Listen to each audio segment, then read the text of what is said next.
പ്രിയമുള്ളവരെ, കഴിഞ്ഞ ദിവസങ്ങളിൽ സോഷ്യൽ മീഡിയയിൽ നിറഞ്ഞു നിൽക്കുന്ന രണ്ട് വ്യക്തികളാണ് മാരിയോ ജോസഫും അതുപോലെ ജിജി ജോസഫ് എന്ന് പറഞ്ഞ മാരിയോയുടെ ഭാര്യയും.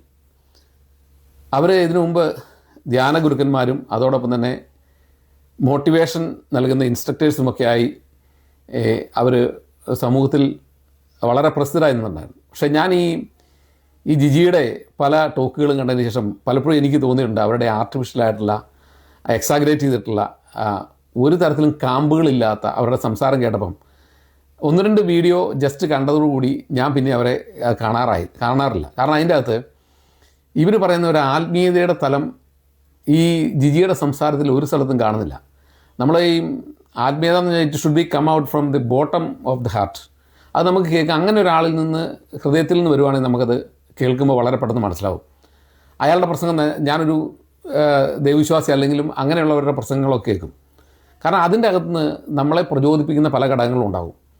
അതുകൊണ്ട് അത് കേൾക്കും. പക്ഷേ ഈ ജിജിയുടെ സംസാരം പലപ്പോഴും കേട്ടപ്പം എനിക്ക് ഭയങ്കര അരോചകമായി തോന്നി. എന്നാൽ മാരിയോ ജോസഫിൻ്റെ പ്രസംഗങ്ങൾ പലപ്പോഴും കുറച്ചുകൂടെ നമ്മുടെ ജീവിതത്തെ സ്വാധീനിക്കുന്നു, കുറച്ചുകൂടെ അദ്ദേഹത്തിൻ്റെ ഹൃദയത്തിൻ്റെ അടിത്തട്ടിൽ നിന്ന് വരുന്നതായിട്ട് എനിക്ക് തോന്നിയിട്ടുണ്ടായിരുന്നു.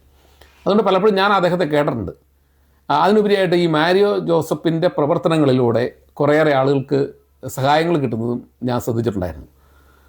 അതെങ്ങനെയാണെങ്കിലും അദ്ദേഹത്തിൻ്റെ പ്രവർത്തനം ഒരു ബലഹീനനായിട്ടുള്ള സമൂഹത്തിന് എന്തെങ്കിലും നേട്ടങ്ങൾ ഉണ്ടാകുന്നുണ്ടെങ്കിൽ നമ്മൾ ആ തരത്തിൽ അതിനെ ആ അർത്ഥത്തിൽ തന്നെ വളരെ വളരെ പൂർണ്ണമായി തന്നെ കാണേണ്ടതാണ്. അതുകൊണ്ട് തന്നെ മാരിയോ ജോസഫിൻ്റെ പ്രവർത്തനങ്ങൾ എന്നെ സംബന്ധിച്ചിടത്തോളം ഒരു വളരെ സ്വാഗതാർഹമായിരുന്നു. എന്നാൽ ഇവർ രണ്ടുപേരും ഈ ധ്യാനം ഗുരുക്കൾ എന്ന് പറയുന്ന ഈ ധ്യാന ഗുരുക്കന്മാരായിരുന്നു. ഈ ധ്യാന ഗുരുക്കന്മാരും അതോടൊപ്പം തന്നെ ആളുകളെ നല്ല നിലയിൽ നടത്തുന്നവരുമായിരുന്നു. എന്നാൽ അവർക്ക് ഈ ധ്യാനം എന്ന് പറയുന്ന ഹൃദയത്തെ ശുദ്ധീകരിക്കുന്ന, മനുഷ്യനെ നവീകരിക്കുന്നതെന്ന് പറയുന്ന ആ ധ്യാനം നടത്തിയതുകൊണ്ട് എന്ത് നവീകരണമാണ് അവർ രണ്ടുപേരും നേടിയതെന്ന് ഞാൻ ചിന്തിക്കുകയാണ്. മാരിയോയുടെ വീഡിയോ, മാരിയോയുമായിട്ട് അടി കൂടുന്ന വീഡിയോ ഉണ്ട്. അതിൽ മാരിയോയെ പ്രകോപിപ്പിക്കുന്നുണ്ട്. ആ പെൺകുട്ടി പോലും, അദ്ദേഹത്തിൻ്റെ മകള് പോലും ആ ദൈവത്തിൻ്റെ പേര് പറഞ്ഞ് നടത്തുന്ന ആ ശബ്ദകോലാഹലങ്ങളുടെ ഇടയിൽ അവിടെയൊന്നും നമുക്ക് ദൈവത്തെ കാണാനില്ലെന്ന് മാത്രമല്ല, ആ പെൺകുട്ടി പോലും വളരെ മോശമായിട്ടാണ് ഈ അപ്പനോട് സംസാരിക്കുന്നതായിട്ട് എനിക്ക് തോന്നി. അതേ പ്രകോപിപ്പിക്കുന്നതായിട്ടാണ് എനിക്ക് തോന്നിയത്. അതോടൊപ്പം തന്നെ ജിജിയുടെ സംസാരം കേട്ടുമ്പോൾ അവരിലും ഈ ദൈവത്തിൻ്റെ ഒരു അംശം പോലും ഇല്ലെന്ന് എനിക്ക് മനസ്സിലായി. മാരിയോയിലും ആ ദൈവത്തിൻ്റെ അംശം ചെറിയ അർത്ഥത്തിൽ, അല്ലെങ്കിൽ ആ ദൈവമെന്ന് പറയുന്ന കൺസെപ്റ്റ്, അല്ലെങ്കിൽ ആത്മീയത, സ്പിരിച്വാലിറ്റി എന്ന് പറഞ്ഞ കൺസെപ്റ്റിൽ ആത്യന്തികമായി വേണ്ടത് ക്ഷമയും സഹനവും ഒക്കെയാണ്. അതും മാരിയോയിലും നമുക്ക് കാണാനില്ല എന്നുള്ളത് വളരെ വേദനാജനകമാണ്. പക്ഷേ മാരിയോ അതിൻ്റെ അകത്ത് കമ്പാരിറ്റീവ്ലി ഈ മകളെക്കായാലും അതോടൊപ്പം തന്നെ ഈ ഭാര്യയെക്കായാലും വളരെ മുൻപിലാണ് അയാളുടെ സംസാരവും കാര്യങ്ങളുമൊക്കെ. അദ്ദേഹം നീ പോയി മരിക്കുക എന്നൊക്കെ പറഞ്ഞത് അദ്ദേഹത്തിൻ്റെ ഒരു കൺട്രോൾ വിട്ട് പറഞ്ഞതാണ്. അതുപോലെ തന്നെ ഈ മാരിയോ ഭാര്യയോടും നായിൻ്റെ മോളെ എന്നൊക്കെ വിളിക്കുന്നുണ്ട്. അതൊന്നും പറയാൻ പാടില്ലാത്ത കാര്യങ്ങളാണ്. എങ്കിലും അതൊക്കെ ഒരു പെട്ടെന്ന് പ്രകോപനപരമായിട്ട് പറഞ്ഞതായിട്ട് നമുക്ക് മനസ്സിലാക്കാം. മറിച്ച് ഈ ജിജിയിലും ഈ പെൺകുട്ടിയിൽ പോലും അങ്ങനെ ഒരു ഡിസിപ്ലിനോ മാന്യതയോ നമുക്ക് ആ വീഡിയോയിൽ ഒരു സ്ഥലത്തും കാണാനില്ല. ജിജി അദ്ദേഹത്തെ വിളിക്കുന്നത് ഹോമോസെക്ഷൽ കുണ്ടൻ എന്നൊക്കെയാണ് വിളിക്കുന്നത്. ഞാൻ ജിജിയോടൊരു ചോദ്യം ചോദിക്കട്ടെ, ഈ മാരിയോ നേരത്തെ മുതൽ അങ്ങനെ ആയിരുന്നോ അതോ ഇതിൻ്റെ ഇടയിലാണോ? ഒരാൾക്കെതിരെ ഒരു ആരോപണം വയ്ക്കുമ്പോൾ അതിന് ശക്തമായ തെളിവുകൾ വേണം. ആ തെളിവുകളില്ലാതെ ഇത്ര സ്വന്തം ഭർത്താവിനെ ഇങ്ങനെ പൊതുമത്തിൽ അപമാനിക്കുന്നത് ശരിയാണോ? അയാൾ അങ്ങനെ ഒരു ഹോമോസെക്ഷലാണ്, എങ്ങനെ നിങ്ങൾക്ക് 2 കുട്ടികളുണ്ടായിന്ന് നിങ്ങൾ മറുപടി പറയണം. അതുപോലെ അയാളെ ആ തരത്തിൽ അപമാനിക്കുമ്പം അത് എത്രമാത്രം ശരിയാണ്, നിങ്ങൾ ഇന്നലകളിൽ പഠിപ്പിച്ചിരുന്ന കാര്യങ്ങളുമായിട്ട് അത് യോജിച്ചു പോകുന്നുണ്ടോ എന്ന് നിങ്ങൾ ചിന്തിക്കണം. അതുപോലെ 2 അധ്യാപകർ അവർ വളരെ നിഷ്കളങ്കമായി വന്ന് പറഞ്ഞു ഇതിൻ്റെ അകത്ത് നടന്ന സംഭവങ്ങൾ ഇതൊക്കെയാണ് എന്ന് പറഞ്ഞു. അവരുടെ സ്റ്റേറ്റ്മെൻറ്റൊക്കെ നമുക്ക് വിശ്വസനീയമാണ്. കാരണം അവർ ജീവിതം കൈവിട്ടു പോയ ആളുകളാണ്. കൈവിട്ടു പോയതിന് ശേഷം തിരിച്ചു പിടിച്ച് മനുഷ്യ സമൂഹത്തിന് നന്മയ്ക്ക് വേണ്ടി ഇറങ്ങി പുറപ്പെട്ട ആളുകളാണ്. അവർ പറഞ്ഞ വസ്തുതകളൊക്കെ നമുക്ക് കുറച്ചുകൂടെ നമുക്ക് വിശ്വസനീയമായിട്ട് തോന്നും. ഇനി മാരിയോ ഒരു മുസ്ലിം ആയതുകൊണ്ട് കാസ ഉൾപ്പെടെയുള്ള ആളുകൾ അദ്ദേഹത്തെ പറ്റി വളരെ മോശമായി പറയുന്നുണ്ട്. അത് കാസ ഉൾപ്പെടെയുള്ള ആളുകളോട് പറയാനുള്ളത്, നിങ്ങൾ ഈ കാണിക്കുന്ന വെറും വളരെ മോശമായിട്ടുള്ള കാര്യമാണ്. അയാൾ ഒരു മുസ്ലിം ആയിരുന്ന ആൾക്ക് മാനസികമായി പരിവർത്തനം വന്ന് അയാൾ ഇപ്പോഴും ക്രിസ്തുവിനെ മുറുകെ പിടിക്കുന്നുണ്ട്. അയാൾ ആരെ അപമാനിക്കാനും പോയിട്ടില്ല. ഇസ്ലാമിൽ നിന്ന് വന്നിട്ട് പോലും ഇസ്ലാമിനെ അദ്ദേഹം അവമാനിച്ച് സംസാരിച്ചിട്ട് പോലുമില്ല. ഞാൻ അദ്ദേഹത്തിൻ്റെ സംസാരങ്ങൾ പലതും കേട്ടു. അത് ഖുറാനിൽ നിന്നും ബൈബിളിൽ നിന്നും ഗീതയിൽ നിന്നും ഒക്കെ അദ്ദേഹം പറയുന്നുണ്ട്. അദ്ദേഹത്തിന് 8 or 10 ഭാഷ സംസാരിക്കാൻ അറിയാവുന്നതാണ്. നിങ്ങൾ ഈ കാസയുടെ ആളുകൾ മനസ്സിലാക്കേണ്ടത്, ആ ഭാഷ സംസാരിക്കാൻ അറിയാവുന്ന ഇത്രയും വാക്ചാതുര്യമുള്ളൊരു മനുഷ്യൻ, അദ്ദേഹം മുസ്ലിമായി നിന്ന് അദ്ദേഹത്തിൻ്റെ കപട വിശ്വാസത്തിൻ്റെ അടിസ്ഥാനത്തിൽ പ്രവർത്തിക്കാനായിരുന്നെങ്കിൽ ഇവിടെ ഉണ്ടാക്കുന്നതിൻ്റെ 3 ഇരട്ടി പണം ഉണ്ടാക്കാൻ അദ്ദേഹത്തിന് മുസ്ലിമായി നിന്ന് കഴിയുമായിരുന്നു. അത് കഴിയാതെ അയാൾക്കുണ്ടായിട്ടുള്ള എന്തോ മാറ്റം കൊണ്ട് അയാളുടെ ചിന്താപരമായി, ഇപ്പോൾ എന്നെ സംബന്ധിച്ചോളം മുസ്ലിമും ക്രിസ്ത്യാനിയും എല്ലാം ഫേക്ക് സ്റ്റോറികളാണ്. ഇതെല്ലാം ഓരോ ഘട്ടത്തിൽ ആ മനുഷ്യന് വേണ്ടി ഉണ്ടാക്കിയ സോഷ്യൽ ഓർഡറുകൾ മാത്രമാണ്, അതിനപ്പുറത്തേക്ക് പ്രസക്തിയൊന്നുമില്ല. പക്ഷേ ഇദ്ദേഹം അതിൽ നിന്ന് മാറി ഈ ക്രിസ്ത്യാനിറ്റി സ്വീകരിച്ച് അദ്ദേഹം അയാളുടെ പ്രവർത്തനങ്ങളുമായി, അദ്ദേഹം ഒരുപാട് നന്മ പ്രവർത്തികളുമായി മുമ്പോട്ട് പോകുമ്പം അദ്ദേഹത്തെ പഴയ മുസ്ലിമാണെന്ന് പറഞ്ഞ് നിങ്ങൾ ആക്ഷേപിക്കുന്ന രീതി ശരിയല്ല. അദ്ദേഹത്തിൻ്റെ നന്മ പ്രവർത്തികളിൽ, അദ്ദേഹത്തിൻ്റെ പ്രവർത്തനങ്ങൾ എവിടെയെങ്കിലും തെറ്റുണ്ടെങ്കിൽ പറയണം. സ്ത്രീകളെ അടിക്കുന്നത് ഇസ്ലാമിക സംസ്കാരമാണ്, അത് ശരിയാണ്. ഖുർആൻ അതിനെ റാറ്റിഫൈ ചെയ്യുന്നുണ്ട് സ്ത്രീകളെ അടിക്കാനുള്ളത്. പക്ഷേ സ്ത്രീകളെ അടിക്കുന്നത് മുസ്ലിങ്ങൾ മാത്രമാണോ? ക്രിസ്ത്യാനികൾ അടിക്കുന്നില്ലേ? ഹിന്ദുക്കൾ അടിച്ചിട്ടില്ലേ? സ്ത്രീകൾ തിരിച്ചു അടിച്ചിട്ടില്ലേ? അത് എവിടെയാണ് സംഭവിക്കാത്തുള്ളത്?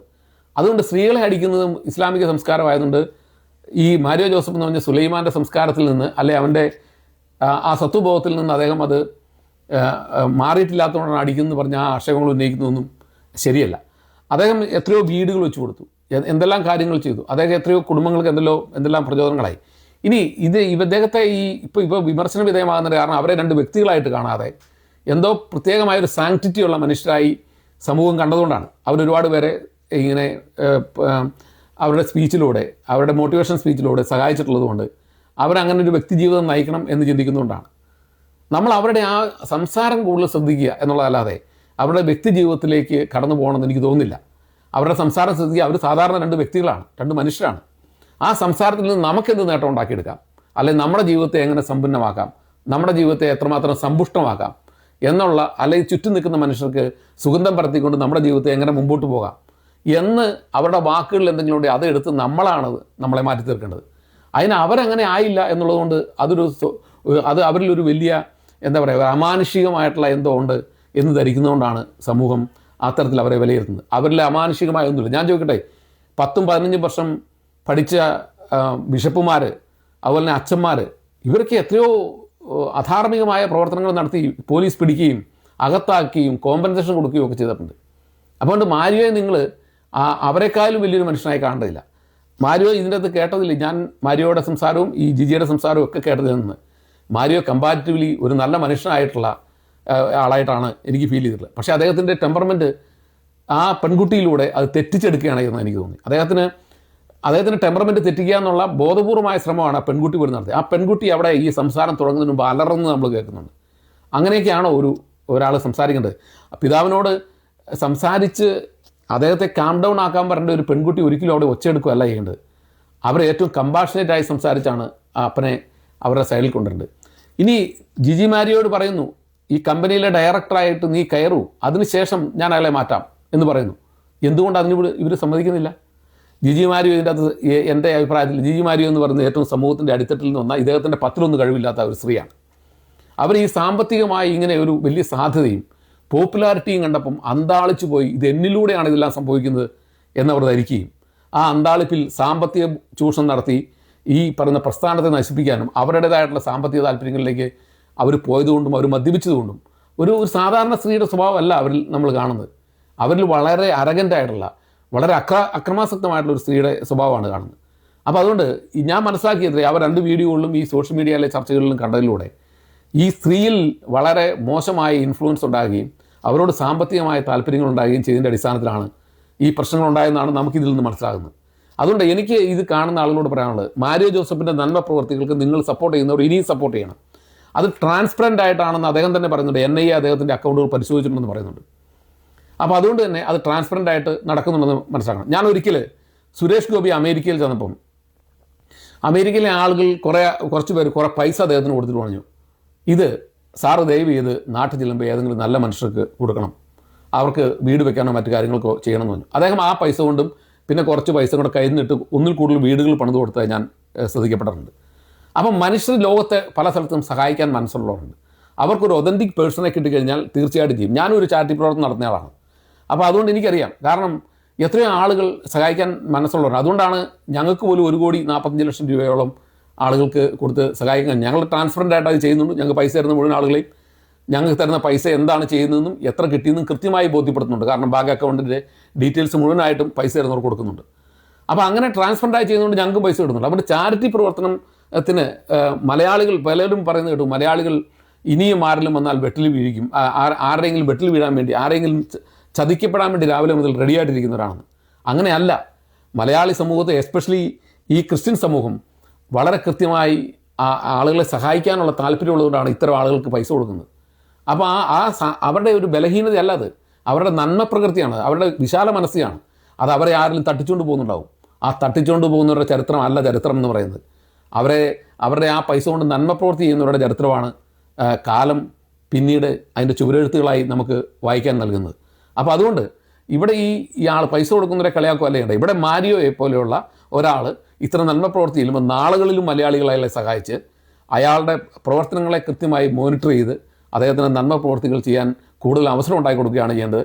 മാരിയോ ഇതിൻ്റെ അകത്ത് വലിയ തെറ്റുകാരനല്ല, പക്ഷേ അദ്ദേഹത്തിന് കുറച്ചുകൂടെ ഒരു സഹിഷ്ണുത കാണിക്കാമായിരുന്നു. ഞാൻ പലപ്പോഴും ഇതിൻ്റെ അകത്ത് ചിന്തിക്കുന്ന കാര്യം, ഈ പറഞ്ഞ ധ്യാന ഗുരുക്കന്മാരല്ലാത്ത എത്രയോ ആളുകൾ, ഈ ബഹുഭൂരിപക്ഷം വരുന്ന സമൂഹം, അവർ ഇത്രയും ഈ കുടുംബജീവിതം നയിച്ച് മുമ്പോട്ട് പോകുന്നത് ശാന്തിയിലും സമാധാനത്തിലൂടെയും മുമ്പോട്ട് പോകുന്നത് പ്രശ്നങ്ങളില്ലാത്തതുകൊണ്ടല്ല. ഈ പ്രശ്നങ്ങളിൽ വളരെ കൃത്യമായ സഹിഷ്ണുതയും വിട്ടുവീഴ്ചയും അങ്ങോട്ടും ഇങ്ങോട്ടും ചെയ്തുകൊണ്ട് തന്നെയാണ് ഈ കുടുംബജീവിതങ്ങളെല്ലാം മുമ്പോട്ട് പോകുന്നത്. അത്രയെങ്കിലും ഒരു വിട്ടുവീഴ്ചയും സഹിഷ്ണുതയും കാണിക്കാൻ ഈ മാരിയോയ്ക്കും ജിജിക്കും, ഈ മോട്ടിവേഷൻ ക്ലാസ്സും ഈ ധ്യാനവും നടത്തുന്ന ഇവർ, ദൈവത്തെ നാഴിക്ക് നാപ്പോട്ടം പറയുന്നവർ, ഇവർക്ക് കഴിഞ്ഞില്ല എന്നുള്ളതാണ് നമ്മളൊരു പരാജയമായി അവരെ കാണുന്നതെങ്കിൽ അവരെയും അതൊരു പരാജയമായിട്ട് തന്നെ കാണാം. മറിച്ച് അവർ രണ്ട് ഹ്യൂമൻ ബീയിങ് ആണെന്ന് കണ്ട് അവരുടെ തെറ്റുകൾ ക്ഷമിക്കാനും അതോടൊപ്പം തന്നെ അവർക്ക് അവരുടെ നന്മ പ്രവൃത്തി, അതായത് പ്രത്യേകിച്ച് മാരിയോയുടെ, ജിജി എന്ന് പറയുന്നത് ആ പേഴ്സണാലിറ്റി എനിക്ക് ഒട്ടും സഹിക്കാൻ പറ്റുന്നില്ല. കാരണം അവരുടെ സംസാരം പോലും ഭയങ്കര ഇറിറ്റേറ്റഡ് ആയിട്ട് തോന്നും. അതുകൊണ്ട് മാരിയോയെ പോലെയുള്ള ആളുകളെ സഹായിക്കുകയും നാളുകളിൽ അത് മനുഷ്യ സമൂഹത്തിന് ഗുണകരമായി പ്രവർത്തിക്കാൻ അവർക്ക് അവസരം കൊടുക്കണം. അതുകൊണ്ട് മാരിയെ ഇന്നലെ സഹായിച്ചവർ ഇതിൻ്റെ പേരിൽ നിങ്ങൾ മാറി നിൽക്കരുത്. കാരണം ആ അധ്യാപകരായ രണ്ട് ദമ്പതികൾ പറഞ്ഞത് വളരെ കൃത്യമാണ്. കാരണം ഞങ്ങൾക്ക് ആരുമില്ല, പക്ഷേ ഞങ്ങളുടെ കൈ പിടിച്ച് മാരിയോ പറഞ്ഞു നിങ്ങൾക്ക് ഞാനുണ്ടെന്ന് പറഞ്ഞു. അങ്ങനെയൊക്കെ സമൂഹത്തിന് വേണ്ടി എന്തെങ്കിലും ചെയ്യാൻ ശ്രമിക്കുന്നവർ, അവരുടെ ഒരു ജീവിതത്തിൽ ഒരു ചെറിയ പാളിച്ച പറ്റി എന്നുള്ളതുകൊണ്ട്, അല്ലെ വാക്കുകളിൽ ഒരു ചെറിയ ഇടറൽ സംഭവിച്ചു എന്നുള്ളതുകൊണ്ട് അവരെ ഹ്യൂമൻ ബീയിങ് ആയിട്ട് കാണുന്നവർക്ക് അതൊരു വലിയ തെറ്റല്ല. അതുകൊണ്ട് മാരിയോയെ ഭാവിയിലും സഹായിക്കുന്നവർ സഹായിക്കണം. അതിന് മാരിയോയ്ക്ക് എല്ലാവിധ ആശംസകളും നേരുന്നു. അദ്ദേഹത്തിൻ്റെ നന്മ പ്രവർത്തികളുമായി അദ്ദേഹം മുമ്പോട്ട് പോകട്ടെ. നന്ദി. ടോം ജോസ് ഡീമ്പാട്.